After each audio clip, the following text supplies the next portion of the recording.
ಇಲ್ಲಿ ಪ್ರಕೃತಿಯನ್ನು ಬಹಳಷ್ಟು ಚೆನ್ನಾಗಿ ನಮಗೊಂದು ಪ್ರೆಸೆಂಟೇಷನ್ ಮಾಡಿದ್ದಾರೆ ನೋಡಿ.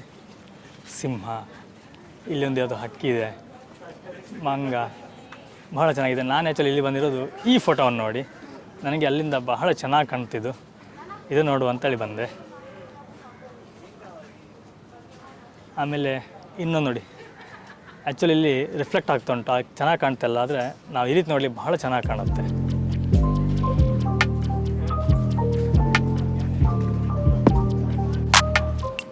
ನೋಡಿ ಇಲ್ಲೊಂದು ಬೇರೆ ಒಂದು ಸ್ಟಾಲ್ ಇದೆ,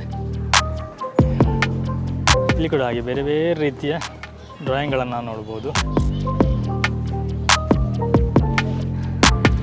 ನೋಡಿ ಇಲ್ಲಿ ಬೇರೆ ಬೇರೆ ರೀತಿಯ ಪೇಂಟಿಂಗ್ಗಳಿದೆ. ಅದರಲ್ಲಿ ನನಗೆ ತುಂಬ ಇಷ್ಟ ಆಗಿರುವಂಥದ್ದು ಇದು. ನಾವಿಲ್ಲಿ ಹುಲಿ ಕುಣಿತ ಮಾಡುವಾಗ ಈ ರೀತಿಯಾಗಿ ಫೈರಲ್ಲಿ ಆಟ ಆಡ್ತಾರೆ ನೋಡಿ, ಅದು ಬಹಳ ಚೆನ್ನಾಗಿ ಬಂದಿದೆ. ನಾವು ದೂರಲ್ಲಿ ನೋಡಲಿಕ್ಕೆ ತುಂಬ ಚೆನ್ನಾಗಿ ಕಾಣುತ್ತೆ. ಆ್ಯಕ್ಚುಲಿ ಇದರ ಒಂದು ಕೈ ಚಳಕವನ್ನು ತೋರಿಸಿರುವಂಥವ್ರು ಈ ಮೇಡಮ್.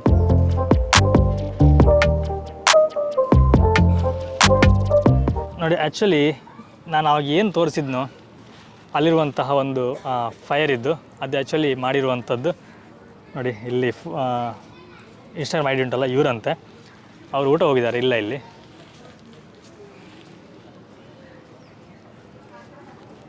ಇವರು ಮೇಡಮ್ ಮಾಡಿರುವಂಥ ಆರ್ಟು ಇದು, ನಾವು ವಾಲಿಗೆ ಹಾಕಲಿಕ್ಕೆ ಯೂಸ್ ಮಾಡ್ತೀವಲ್ಲ ಆ ರೀತಿಯಾಗಿ ನೋಡಿ, ಚೆನ್ನಾಗಿದೆ ಇದು ಕೂಡ. ಸ್ನೇಹಿತರೆ, ಇಲ್ಲೊಂದು ಆರ್ಟ್ ಇದೆ. ಆ್ಯಕ್ಚುಲಿ ನಮ್ಮ ನೋಡುವಾಗ ಕೇವಲ ಒಂದು ಆರ್ಟ್ ಥರ ಕಾಣುತ್ತೆ, ಇದರಲ್ಲಿ ತುಂಬ ಅರ್ಥ ಇದೆ ಅಂತೆ.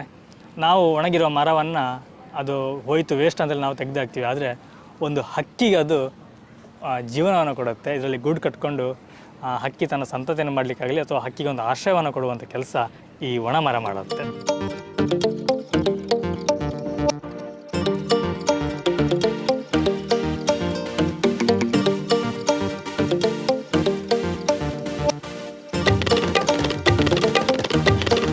ನಾನು ಇಷ್ಟು ಹೊತ್ತು ನೋಡೋದಕ್ಕಿಂತ ಇಲ್ಲಿ ಬಹಳಷ್ಟು ಡಿಫ್ರೆಂಟಾಗಿ ಹಾಗೆಯೇ ತುಂಬ ಕಲರ್ಫುಲ್ಲಾಗಿ ಪೇಂಟಿಂಗ್ಗಳು ನೋಡಿದೆ ನೋಡಿ. ಶಿವಪಾರ್ವತಿ ಇರಲಿ ಅಥವಾ ಲಕ್ಷ್ಮೀ ದೇವಿ ಇರಲಿ ನೋಡಿ, ನಂದಿ, ಶಿವ, ಇದೇ ರೀತಿ ಬೇರೆ ಬೇರೆ ರೀತಿಯ ಫೋಟೋಗಳು ನೋಡಬಹುದು. ಒಂದೊಂದು ಫೋಟೋ ಎಷ್ಟು ರಿಯಲಿಸ್ಟಿಕ್ ಆಗಿದೆ ಅಂತ ಹೇಳಿದ್ರೆ ನೋಡಿ, ಇಲ್ಲಿ ಶಾಲಾ ಮಕ್ಕಳು ಕೂತಿರುವಂಥದ್ದು ನಾವು ದೂರದಿಂದ ನೋಡುವಾಗ ಯಾವುದೋ ಒಂದು ಫೋಟೋ ತೆಗೆದಿಟ್ಟಿದ್ದಾರೆ ಅಂತ ಅನಿಸುತ್ತೆ, ಅಷ್ಟೊಂದು ಚೆನ್ನಾಗಿದೆ ನೋಡಿ. ನಾವಿಲ್ಲಿ ನೋಡುವಾಗ ಇದು ಯಾವುದೋ ಒಂದು ಕ್ಯಾಮ್ರಾದಲ್ಲಿ ಫೋಟೋ ತೆಗೆದು ಹಾಕಿದಾಗ ಅನಿಸುತ್ತೆ, ಆದರೆ ನೀವು ಹತ್ತಿರವಾಗಿ ನೋಡಿದಾಗ ಗೊತ್ತಾಗುತ್ತೆ ನೋಡಿ. ಇದು ಕೂಡ ಒಂದು ಪೇಂಟಿಂಗು ಎಷ್ಟು ಚೆನ್ನಾಗಿ ಬಂದಿದೆ, ಒಂದು ಡಿಟೇಲ್ ಆಗಿ ಪೇಂಟ್ಗಳನ್ನ ಮಾಡಿದ್ದಾರೆ, ಬಹಳಷ್ಟು ಚೆನ್ನಾಗಿ ಬಂದಿದೆ.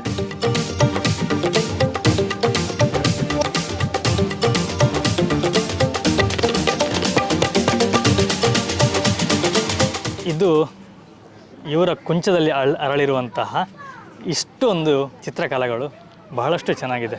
ಸರ್ ತುಂಬ ಚೆನ್ನಾಗಿ ಬಂದಿದೆ ಸರ್ ನಿಮ್ಮ ಚಿತ್ರಕಲೆ. ಸರ್ ನಮಸ್ತೆ. ನಮಸ್ತೆ, ನನ್ನ ಹೆಸರು ಡಾಕ್ಟರ್ ಜಯಪ್ರಕಾಶ್ ಅಂತೇಳಿ. ನಾನು ಎಸ್.ಎಂ. ಆಯುರ್ವೇದ ಆಸ್ಪತ್ರೆ ಮಂಗಳೂರು ಇಲ್ಲಿ ವೈದ್ಯಾಧಿಕಾರಿಯಾಗಿ ಕಾರ್ಯನಿರ್ವಹಿಸುತ್ತಿದ್ದೇನೆ. ಇದು ಪಾರ್ಟ್ ಟೈಮ್ ಅಲ್ಲಿ ನಾನು ಇಂಥ ಪೇಂಟಿಂಗ್ಗಳನ್ನೆಲ್ಲ ಬಿಡಿಸ್ತೇನೆ. ಮುಖ್ಯವಾಗಿ ಅಕ್ರಿಲಿಕ್ ಮಾಧ್ಯಮದಲ್ಲಿ ಅಥವಾ ವಾಟರ್ ಕಲರ್ ಹಾಗೆ ಬಾಲ್ ಪೆನ್ ಅಲ್ಲಿ ಸಹ ನಾನು ಚಿತ್ರವನ್ನು ಬಿಡಿಸ್ತಾ ಇದ್ದೇನೆ. ಶನಿವಾರ ಮತ್ತು ಆದಿತ್ಯವಾರ 2 ದಿವಸ ನಡೆಯುತ್ತಿರುವ ಕಲಾಪರ್ಬ ಎಂಬ ಶರದಿ ಪ್ರತಿಷ್ಠಾನದವರ ಈ ಕಾರ್ಯಕ್ರಮದಲ್ಲಿ ಭಾಗವಹಿಸೋಕ್ಕೆ ನನಗೆ ತುಂಬ ಹೆಮ್ಮೆ ಆಗ್ತಾ ಇದೆ. ಎಲ್ಲರೂ ಬಂದು ನನ್ನ ಸ್ಟಾಲ್ ಅನ್ನು ವಿಸಿಟ್ ಮಾಡಬೇಕು ಅಂತ ಹೇಳಿ ಕೇಳ್ಕೊಳ್ತಾ ಇದ್ದೀನಿ. ಧನ್ಯವಾದಗಳು. ನಾವು ಡಾಕ್ಟರ್ ಅಂತ ಹೇಳಿದ್ರೆ ತುಂಬಾ ಬಿಸಿ ಪರ್ಸನ್ ಅಂತ ಅನ್ಕೊಳ್ತೀವಿ. ಹೌದು. ಬಟ್ ನಿಮ್ಮ ಇಷ್ಟು ಒಂದು ಪೇಂಟ್ ಮಾಡುವಾಗ ತುಂಬಾ ಪೇಷನ್ಸ್ ಬೇಕಾಗುತ್ತೆ. ನೀವು ಡಾಕ್ಟರ್ ಆಗಿ ಇದ್ಕೊಂಡು ಇಷ್ಟೊಂದು ಪೇಷನ್ಸ್ ಅಲ್ಲಿ ಈ ಚಿತ್ರಗಳನ್ನ ಬಿಡಿಸಿದ್ದೀರಿ, ತುಂಬಾ ಗ್ರೇಟ್ ಸರ್ ನೀವು. ಥ್ಯಾಂಕ್ ಯು, ಧನ್ಯವಾದಗಳು. ಹಾಂ ಸರ್, ಈ ಪೇಂಟ್ನ ವಿಶೇಷತೆ ಏನು ಸರ್? ನಿಮ್ಮ ಪೇಂಟ್ನ ವಿಶೇಷತೆ? ನಾನಂದರೆ ಕ್ರಿಯೇಟಿವ್ ಆಗಿ ಚಿತ್ರಗಳನ್ನು ಬಿಡಿಸಲಿಕ್ಕೆ ಆದಷ್ಟು ಶ್ರಮ ವಹಿಸ್ತೇನೆ. ನೀವು ನೋಡ್ತಾ ಇದ್ರೆ ಕಲರ್ಫುಲ್ ಆಗಿ ಕಾಣ್ತದೆ ಎಲ್ಲ. ಹೌದು. ಇದರಲ್ಲಿ ಕೆಲವುದಂದ್ರೆ ರೆಫರೆನ್ಸ್, ಕೆಲವು ಪಿಕ್ಚರ್ಗಳಿಗೆ ಪೇಂಟಿಂಗ್ಗಳಿಗೆ ರೆಫರೆನ್ಸ್ ತಗೊಂಡಿದ್ದೇನೆ. ಬಟ್ ಅದರಲ್ಲಿ ನನ್ನದೇ ಆದ ಕೆಲವು ಕ್ರಿಯೇಟಿವ್ ಆಗಿ ಯೋಚನೆಯನ್ನ ಮಾಡಿ ನಾನು ಈ ಪೇಂಟಿಂಗ್ಗಳನ್ನೆಲ್ಲ ಬಿಡಿಸ್ತೇನೆ. ಮುಖ್ಯವಾಗಿ ಆ ಅಕ್ರಿಲಿಕ್ ಮಾಧ್ಯಮಗಳಲ್ಲಿ ಬಿಡಿಸಿರುವ ಎಲ್ಲ ದೇವರ ಫೋಟೋಗಳು ಇವೆ, ಹೆಚ್ಚಿನವು ಅನಿಸಬಹುದು. ಆದರೆ ಅದೇ ರೀತಿ ಕೆಲವು ಸರ್ ನಂಗೆ ಅದ್ರ ಬಗ್ಗೆ ಹೇಳಿ ಸರ್, ನನಗೆ ತುಂಬ ಇಂಟ್ರೆಸ್ಟಿಂಗ್ ಆದದ್ದು. ಇದು ಆ್ಯಕ್ಚುಲಿ ಒಂದು ದೇವಸ್ಥಾನದಲ್ಲಿ ಪ್ರೇ ಮಾಡುತ್ತಿರುವ ಒಂದು ಹೆಂಗಸಿನ ಬಗ್ಗೆ ಬಿಡಿಸಿದ ಒಂದು ಚಿತ್ರ. ನಿಜವಾಗಿ ಒಂದು ಪುವರ್ ವುಮನ್ ದೇವಸ್ಥಾನದಲ್ಲಿ ಹೋಗಿ ಏನು ಪ್ರೇ ಮಾಡ್ತಾ ಇದ್ದಾಳೆ ಅಂತ ಅನ್ನೋ ಬಗ್ಗೆ ಒಂದು ಚಿತ್ರವನ್ನು ಬಿಡಿಸಿದ್ದೇನೆ. ತುಂಬಾ ರಿಯಲಿಸ್ಟಿಕ್ ಆಗಿ ಮೂಡಿ ಬಂದ ನಿಜವಾಗ್ಲಿ ಸರ್, ಯಾಕಂದ್ರೆ ದೂರ ನೋಡುವಾಗ ಅದು ಫೋಟೋ ತೆಗೆದಿಟ್ಟಾಗ ಅನಿಸ್ತಾ ಉಂಟು. ಸರ್ ಇದು ಸರ್ ಇದು ಒಂದು ಮಹಿಳೆ ಹಾಂ ಗಂಡ ಮತ್ತು ಹೆಂಡತಿಯ ಬಗ್ಗೆ ಒಂದು ಥಿಂಕ್ ಮಾಡುವ ಬಗ್ಗೆ ಒಂದು ಕಾನ್ಸೆಪ್ಟ್ ಇಟ್ಕೊಂಡು ಒಂದು ಚಿತ್ರವನ್ನು ಬಿಡಿಸಿದ್ದೇನೆ. ಬ್ಯಾಕ್ ಗ್ರೌಂಡ್ ಅಲ್ಲಿ ನಾವು ಒಂದು ಖಜುರಾಹದ ಸ್ಕಲ್ಪ್ಚರ್ ಬಗ್ಗೆ ಒಂದು ಚಿತ್ರವನ್ನು ಬಿಡಿಸಿದ್ದೇನೆ. ಇದು ರಿಯಲಿಸ್ಟಿಕ್, ಇವು ಮಹಿಳೆಯನ್ನು ರಿಯಲಿಸ್ಟಿಕ್ ಆಗಿ ಬಿಡಿಸಿದ್ದೇನೆ. ಬ್ಯಾಕ್ ಗ್ರೌಂಡ್ ಅಲ್ಲಿ ಸ್ಕಲ್ಪ್ಚರ್ ಅನ್ನು ಹೌದು ಹೌದು ಹೌದು ಹೌದು ಹೌದು. ಹಾಗಾದ್ರೆ ಇಲ್ಲಿ ಬರುವಂತ ಒಂದೊಂದು ಚಿತ್ರಕ್ಕೆ ಒಂದೊಂದು ಅರ್ಥ ಇದೆ, ಬಟ್ ನೋಡುವಂತ ಕಣ್ಣು ಅಥವಾ ನಾವು ಯೋಚನೆ ಮಾಡುವಂತ ರೀತಿಗೆ ಬಿಟ್ಟಿರುತ್ತೆ. ನಿಜವಾಗ್ಲೂ ಹೌದು. ಓಕೆ ಸರ್, ಧನ್ಯವಾದಗಳು ಸರ್ ನಿಮಗೆ. Thank you. ಸ್ನೇಹಿತರೆ, ನಾನು ಇನ್ನೊಂದು ನೋಡಿದೆ ಇಲ್ಲಿ ಕಾವಿ ಕಲೆ ಅಂತ ಹೇಳಿ, ಏನಂತ ಹೇಳಿ ನೋಡೋಣ ಅಂತ ಬಂದೆ. ನೋಡಿ, ಇದು ಮಣ್ಣು ಮತ್ತು ಸುಣ್ಣದಿಂದ ಮಾಡುವಂತಹ ಒಂದು ಆರ್ಟ್ ಅಂತೆ. ಆ್ಯಕ್ಚುಲಾಗಿ ಇಲ್ಲಿ ಏನು ರೆಡ್ ಕಾಣುತ್ತೆ ಇದು ಬಂದು ಮಣ್ಣಾಗಿರುತ್ತೆ, ಈ ವೈಟ್ ಬಂದು ಸುಣ್ಣ ಆಗಿರುತ್ತೆ. ಇದರಿಂದ ಮಾಡುವಂತಹ ಒಂದು ಆರ್ಟ್ ತುಂಬ ಚೆನ್ನಾಗಿದೆ. ನೋಡಿ, ಇಲ್ಲಿ ದೇವರು ಹಾಗೆಯೇ ಬೇರೆ ಬೇರೆ ರೀತಿಯ ಆರ್ಟ್ಗಳನ್ನೆಲ್ಲ ಮಾಡಿದ್ದಾರೆ, ತುಂಬ ಚೆನ್ನಾಗಿದೆ. ಸ್ನೇಹಿತರೆ, ಕಲೆ ಅನ್ನೋದು ಯಾವ ರೀತಿಯಲ್ಲಿ ಅರಳುತ್ತೆ ಅಂತ ಹೇಳಲಿಕ್ಕಾಗೋದಿಲ್ಲ. ಇಲ್ಲೊಂದು ತುಂಬ ವಿಶೇಷವಾಗಿ ನೋಡಿದೆ. ನೋಡಿ, ಇದ್ರ ಬಗ್ಗೆ ಸಣ್ಣದಾಗಿ ಮಾಹಿತಿನ ಸಾರ್ ಕೊಡ್ತಾರೆ. ನಾನು ಸಕ್ಕು ಪಾಂಗಳ ಹೇಳಿ ಉಡುಪಿಯಿಂದ ಬಂದವ. ಇದು ಸಮುದ್ರ ಬದಿಯಲ್ಲಿ ಸಿಗುತ್ತೆ, ವೇಸ್ಟ್ ಇದು. ಓಕೆ. ಹೀಗಾಗಿ ಇದು ಬೊಂಡಾಸ್ ಮೀನಿಂದ ಸಮುದ್ರ ನಾಲಿಗೆ ಅಂತ ಕರೀತಾರೆ, ಇಂಗ್ಲೀಷಲ್ಲಿ ಕಟ್ಲ್ ಬೋನ್ ಅಂತ ಕರೀತಾರೆ. ಇದು ಆ್ಯಕ್ಚುಲಿ ಕ್ಯಾಲ್ಸಿಯಂ. ಇದರ ಬಣ್ಣ ನೋಡಿ ಏನೋ ಮಾಡ್ಬೋದು ಅಂತ ಆಲೋಚಿಸಿ ಇದು ನಮ್ಮ ಬೋನಿನ ಬಣ್ಣದಲ್ಲಿದೆ. ಹಾಗಾಗಿ ಡಾಕ್ಟ್ರಲ್ಲಿ ಹೋಗಿ ಅನಾಟಮಿ ಬುಕ್ ತಗೊಂಡು ಅದರದ್ದು ಬೋನಿದ್ದೆಲ್ಲ ಇದು ಮಾಡಿದೆ ನಾನು. ನಂತರ ಈಗ ಹೌದು, ಈಗ ಸ್ಕಲ್ಪ್ಚರ್ ಅದರಲ್ಲಿ ಮಾಡ್ತಾ ಇದ್ದೇನೆ. ನೋಡಿ, ಇದೊಂದು ಬಹಳ ದೊಡ್ಡ ಸಿಕ್ಕಿದೆ. ಇದು ಕನ್ಯಾಕುಮಾರಿಯಲ್ಲಿ ಸಿಕ್ಕಿದೆ. ಓಕೆ. ವೇಸ್ಟ್ ಇದು. ಹೀಗಾಗಿ ಈಗ ಮತ್ತೊಬ್ಬರು ಯಾರು ಹೇಳಿದ್ರು ಮೆಡಿಕಲ್ ಇದಕ್ಕೂ ಇದನ್ನು ಉಪಯೋಗಿಸಲಿಕ್ಕೆ ಆಗ್ತದೆ, ಹಪ್ಪಳಕ್ಕೂ ಹಾಕ್ತಾರೆ ಇನ್ಸೆಕ್ಟ್ ಇದಕ್ಕೂ ಅಂತ ಹೇಳಿಕೊಂಡು. ಮತ್ತು ನಮ್ಮ ಲವ್ ಬರ್ಡಿಗೆ ಇದು ಫುಡ್ ಆಗಿ ಉಪಯೋಗಿಸ್ತಾರೆ, ಕ್ಯಾಲ್ಸಿಯಂ. ಹೌದೌದು. ಹೌದು, ಇಲ್ಲಿ ಹೌದೌದು. ಈಗ ಇದೇನು ಹೇಳಿದರೆ ನನ್ನ ಆಲೋಚನೆ ಪ್ರಕಾರ ಇದರಲ್ಲಿ ಮಾಡಲಿಕ್ಕೆ ಆಗೋದಿಲ್ಲ. ಇದಕ್ಕೆ ಹೊಂದಾಣಿಸಿಕೊಂಡು ನಾನು ಕಟ್ಟು ಮಾಡ್ತಾ ಹೋಗಬೇಕು. ಇದೊಂದು ರೀತಿ ಎಬ್ಸ್ಟ್ರಾಕ್ಟ್. ಇದು ನೈಜತೆಯನ್ನು ತರಲಿಕ್ಕೆ ಆಗೋದಿಲ್ಲ. ಇದು ಹೇಗೆ ಹೇಳ್ತದೆ ಹಾಗೆ ಮಾಡ್ಕೊಂಡು ಅದರಲ್ಲಿ ಕಲಾಕೃತಿಯನ್ನು ಬಿಡಿಸ್ಲಿಕ್ಕೆ ಆಗ್ತದೆ. ಹೀಗಾಗಿ ನೇಚರಲ್ಲಿ ಸಿಗುವಂಥದ್ದು ವೇಸ್ಟ್ ಇದು ನೇಚರ್ ಗಿಫ್ಟ್ ಇದು. ಹೀಗೆ ಇದನ್ನು ಆರ್ಟಿಗಾಗಿ ಬಳಸಿಕೊಂಡಿದ್ದೇನೆ. ಭಾಳಷ್ಟು ಮಂದಿ ಇದರ ಬಗ್ಗೆ ಒಳ್ಳೆ ಮೆಚ್ಚುಗೆಯನ್ನು ಸೂಚಿಸಿದ್ದಾರೆ, ಬಯಸ್ತಿದ್ದಾರೆ. ಹಾಂ, ಸೇಲು ಕೂಡ ಇದು ಆ್ಯಕ್ಚುಲಿ ಹೋಗಿ ಸೇಲ್ ಆಗಿದೆ. ಇದು ದೊಡ್ಡದು. ಹೌದು. ಇದು ಕೂಡ ಹಾಗೆ ಬೇಕಾದವರು, ಇದೇನಾಗಿದೆ ನಮಗೆ ಖುಷಿ ಕೊಟ್ಟಿದೆ, ಇನ್ನೊಬ್ಬರು ಖುಷಿಯನ್ನು ತಗೊಂಡು ಹೋದರೆ ಖುಷಿ ಆಗ್ತದೆ. ಆದರೆ ಇದು ಬಂದ ಹಣವನ್ನು ಕೂಡ ನಾನು ಮಕ್ಕಳಿಗೆ ಪುಸ್ತಕ ಕೊಡಲಿಕ್ಕೆ ಉಪಯೋಗಿಸ್ತಾ ಇದ್ದೇನೆ, ಗ್ರಾಮೀಣ ಪ್ರದೇಶದ ಮಕ್ಕಳಿಗೆ. ತುಂಬ ಜನ ಇಷ್ಟಪಡ್ತಾರೆ. ಯಾರಿಗೆ ಬೇಕು ಅಂದರೆ ನಿಮ್ಮನ್ನು ಹೇಗೆ ಕಾಂಟ್ಯಾಕ್ಟ್ ಮಾಡ್ಬೋದು? ನಾವು ಉಡುಪಿಯಲ್ಲಿ ಒಂದು ಗ್ಯಾಲರಿ ಇದೆ, ಹಂಬಲ್ಪಾಡಿಯಲ್ಲಿ. ಮತ್ತು ಫೋನ್ ನಂಬರ್ ಮಾಡಿದರೆ ಅಲ್ಲಿಗೂ ನಾನು ಸಿಗ್ತೇನೆ. ಮತ್ತು ಫೇಸ್ಬುಕ್ಕಲ್ಲಿದ್ದೇನೆ. ಹಾಂ, 9741847417 ಸಕ್ಕು ಪಾಂಗಾಳ. ನೋಡಿ, ಕಾರ್ಟೂನ್ ಆರ್ಟ್ ಇಲ್ಲಿ ಸುದೀಪ್ ಮತ್ತು ಹಾಗೆಯೇ ನಮ್ಮ ಅರವಿಂದ ಬೋಳರ್ ಅವರ ಕಲಾಕೃತಿಯನ್ನು ಮಾಡಿಟ್ಟಿದ್ದಾರೆ. ತುಂಬ ಚೆನ್ನಾಗಿದೆ. ಇಲ್ಲಿ ಹಾಗೆ ಗುರುಕಿರಣ್ ಇದ್ದಾರೆ.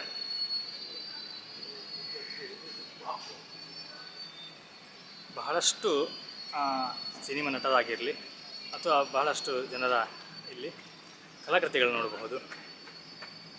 ಬ್ರಹ್ಮಾಂಡ ಗುರೂಜಿಯವರು ಕೈಯಲ್ಲಿ ಭೂಮಿ ನಡ್ಕೊಂಡಿದ್ದಾರೆ ಬ್ರಹ್ಮಾಂಡವನ್ನು.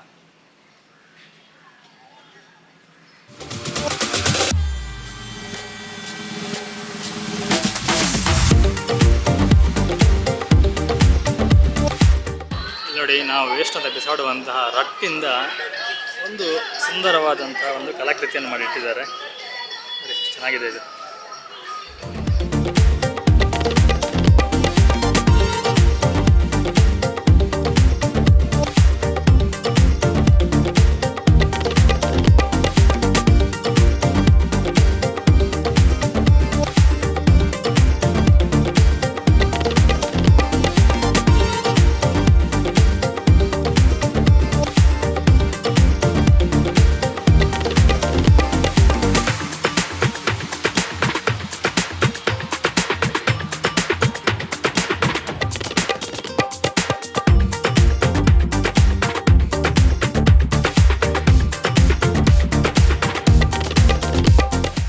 ಸ್ನೇಹಿತರೆ, ನಾನು ಇನ್ನೊಂದು ಸ್ಟಾಲಿಗೆ ಬಂದೆ. ಆ್ಯಕ್ಚುಲಿ ಇಲ್ಲಿ ಎಲೆಗಳಿಂದ ಮಾಡಿರುವಂತಹ ಆರ್ಟ್ಗಳನ್ನು ನೋಡಿದೆ, ತುಂಬ ಚೆನ್ನಾಗಿತ್ತು. ಇದ್ರ ಬಗ್ಗೆ ಸ್ವಲ್ಪ ಮಾಹಿತಿ ಕೊಡೋಣ ಅಂತ ಹೇಳಿ ಇದನ್ನು ಮಾಡಿರುವಂತಹ ಅವರು ಮೇಡಮ್ ಇವರು ಇಲ್ಲಿದ್ದಾರೆ.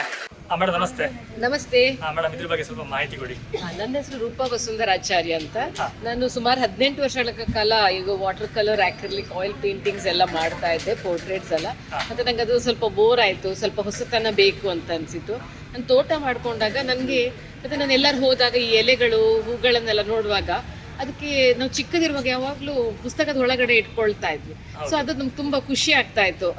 ಅದು ಮತ್ತೆ ಕಲರ್ ಮೊದಲು ಹಸಿರಿದ್ದದು ಮತ್ತೆ ಒಂಥರ ಹಳದಿ ಕಲರ್ ಆಗೋದು, ಬ್ರೌನ್ ಆಗೋದು, ಅದು ಸ್ವಲ್ಪ ತುಂಬ ಇಂಟ್ರೆಸ್ಟಿಂಗ್ ಬರ್ತಾ ಇತ್ತು. ನಾನು ಅದು ಸ್ಲೋಲಿ ನಾನು ತೋಟ ಮಾಡ್ಕೊಂಡಾಗ ನಾನು ಅದರ ಬಗ್ಗೆನೇ ಸ್ವಲ್ಪ ವರ್ಕ್ ಮಾಡ್ತಾ ಹೋದೆ. ಇನ್ನೂ ಇಂಟ್ರೆಸ್ಟಿಂಗ್ ಆಯಿತು. ನ್ಯಾಚುರಲ್ ಆಗಿ ಕೆಲವು ಎಲೆಗಳು ಉದುರಿದ್ರೂ ಕೂಡ ಫಂಗಸ್ ಫ್ರೀ ಆಗಿ ಇರ್ತಾ ಇತ್ತು. ಮತ್ತು ನಾನೇ ಸ್ವಲ್ಪ ಅದರ ಬಗ್ಗೆ ಜಾಸ್ತಿ ಮಾಹಿತಿಯನ್ನೆಲ್ಲ ಕಲೆಕ್ಟ್ ಮಾಡ್ತಾ ಹೋದೆ. ಅವಾಗ ನನಗದು ಮತ್ತೆ ಅದನ್ನು ಚಂದ ಮಾಡಿ ಕಂಪೋಸ್ ಮಾಡಲಿಕ್ಕೆಲ್ಲ ಕಲಿತೆ. ಸೊ ಇದರಲ್ಲಿ ಏನಂದರೆ ನಿಮಗೆ it's very challenging work.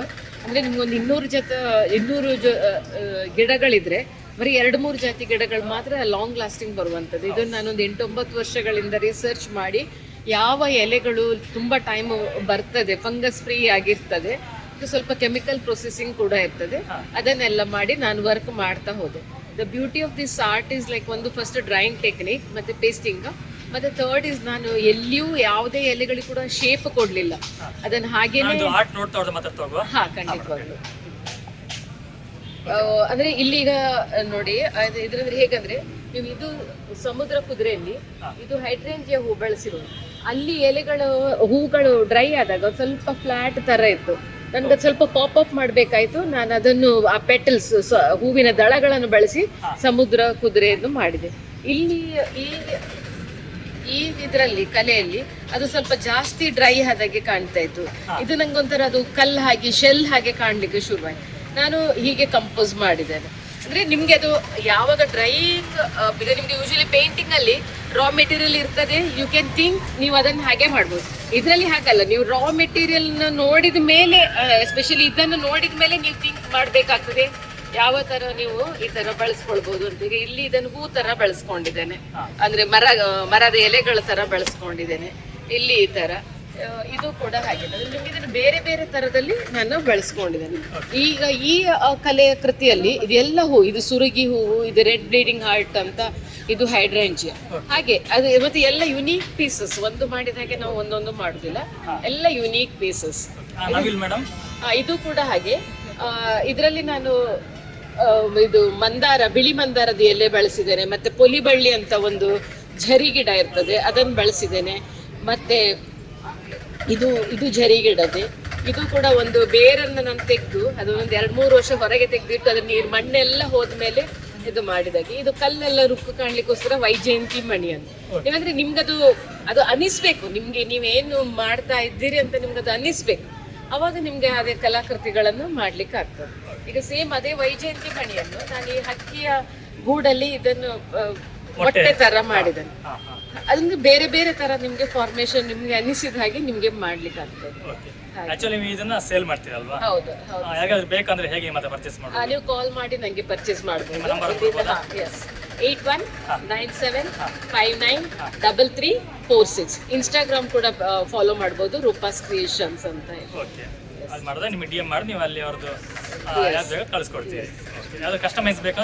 Customise ಕೂಡ ಬೇಕಾದ್ರೆ ನಾವು ಈ ದೊಡ್ಡ ಸೈಜ್ ಅಲ್ಲಿ ಆಕ್ಚುಲಿ ಕಸ್ಟಮೈಸ್ಡ್ ಸೈಜ್ ಮಾಡಿ ಕೊಡುದು.